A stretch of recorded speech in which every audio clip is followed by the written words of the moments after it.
Hi. In the last video dealing with the bearing book, we read Acts 15, verses 6 to 12, because that was the next section we were going to cover in the bearing book on page 105. So the rest of this chapter is covering that material, page 105 to 107. And we read in Acts 15, 6 to 12, Peter reminding them or testifying to the fact that the Holy Spirit fell on the Gentiles that he went and preached to about Jesus. They put faith in Jesus for salvation, and the Holy Spirit fell on them. And there was no additional need of anything. And Barnabas and Paul, at the end of that passage, also relate how God blessed their work and indicated that blessing through signs and wonders when they were presenting the good news to the Gentiles that they had gone to talk to. So what does the bearing book find in that passage? In paragraph 17, they say, the apostles and older men acted in a representative way for the entire Christian congregation, just as the governing body does today. Why were the older men serving along with the apostles? Remember that the apostle James had been executed, and at least for a period, the apostle Peter had been imprisoned.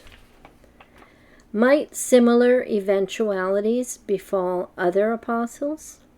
The presence of other qualified anointed men would help to ensure the orderly continuance of oversight.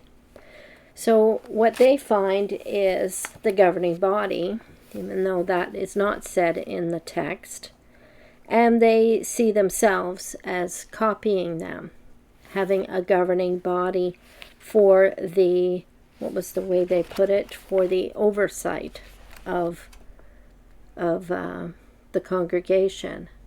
So that they really see it as an absolute necessity that there be a central authority for the early church. But it's not in the text. This is their own conjecture. What else? Okay. In paragraphs 22 to 24, again using this text, they see themselves. They say, today too, when the members of the governing body meet, they look to God's word for direction and pray earnestly for Holy Spirit. To that end, each member of the governing body receives an agenda ahead of time, so that he can give the items prayerful thought. At the meeting, these anointed brothers freely and respectfully express themselves. The Bible is used frequently during the discussions. Congregation elders should imitate that example, and if after consideration at an elders' meeting a serious matter remains unresolved, the body may consult the local branch office and its appointed representatives, such as the traveling overseers. The branch in turn may write to the governing body, if necessary. Yes, Jehovah blesses those who respect the Theocratic arrangement and who display humility, loyalty, and patience. So what they find here is their structure, a central authority, and the underlings, including the elders, the congregation elders, are to show loyalty to this theocratic arrangement. All these terms are not biblical terms. You don't find them in the New Testament. Theocratic arrangement and governing body. And who are they told, the underlings told to imitate? the governing body? Why not imitate Christ? Paul says, imitate me as I imitate Christ. So the one that we should be imitating is Christ. Okay, they also have mentioned or focused on no distinction between Jew and non-Jew in paragraphs 18 to 20. They talk about there being no distinction between Jew and non-Jew, and both the Jew and the non-Jew are anointed with the Holy Spirit without compliance to the Mosaic law. And this is true. And then they state in paragraph 20, these ones that spoke up in Acts 15, they were trying to impose on Gentiles a code that the Jews themselves could not fully comply with, and that therefore condemned them to death. And within these paragraphs they refer to Galatians 2:16 and Galatians 3:10. So we're going to actually read them in the Bible, but also read a little bit around them so that we get Paul's full argument about the place of law. And this comment about no distinction is in Galatians. So let's get a better framework for it by reading the entire sections. They quoted Galatians 2, verse 16, but I'm going to read from 15 to get the full sentence. We who are Jews by birth and not sinners from the nations recognize that a man is declared righteous not by works of the law, but only through faith in Jesus Christ. Then they quote chapter 3, verse 10. You might want to sit with your Bible and read Galatians 1 to 3. It would be helpful here. But for time, we'll read verses 10 to 13. All those who depend on the works of the law are under a curse. So I think it's important to note that. Depend on. The works of the law are under a curse. For it is written, cursed is everyone who does not remain in all the things written in the scroll of the law by doing them. So the reason this condemned them to death is because they couldn't do them. They couldn't comply completely to the law.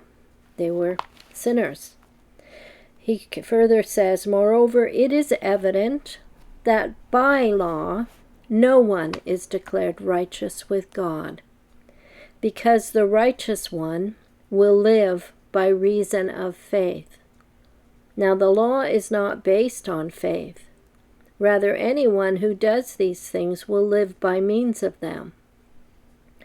Christ purchased us, releasing us from the curse of the law by becoming a curse instead of us.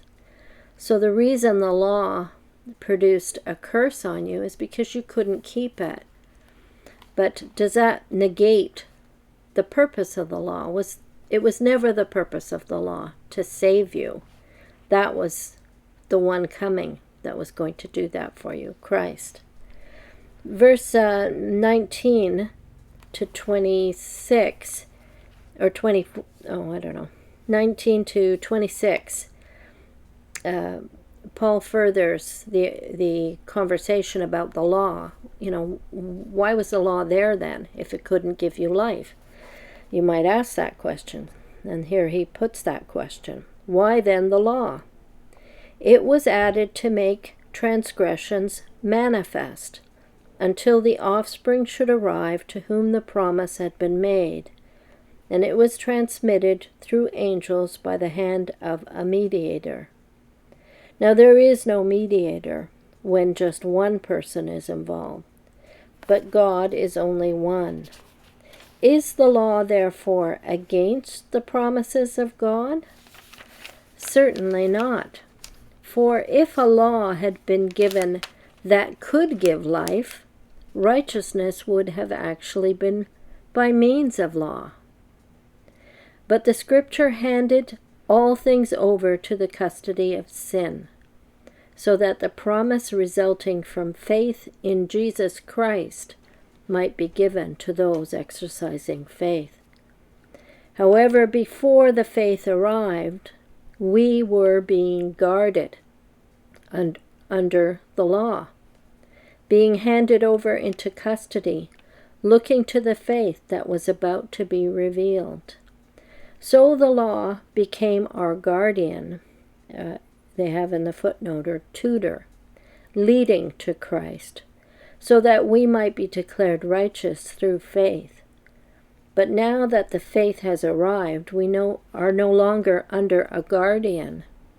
You are all, in fact, sons of God through your faith in Christ Jesus. So the fact that you have become a believer and trusted in what Christ accomplished, that gives you life. But that doesn't mean that the law had no purpose or that the law isn't a good thing, because he calls it a tutor, a guardian.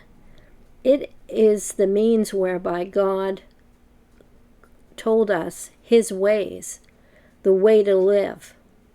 So it's still useful in that area.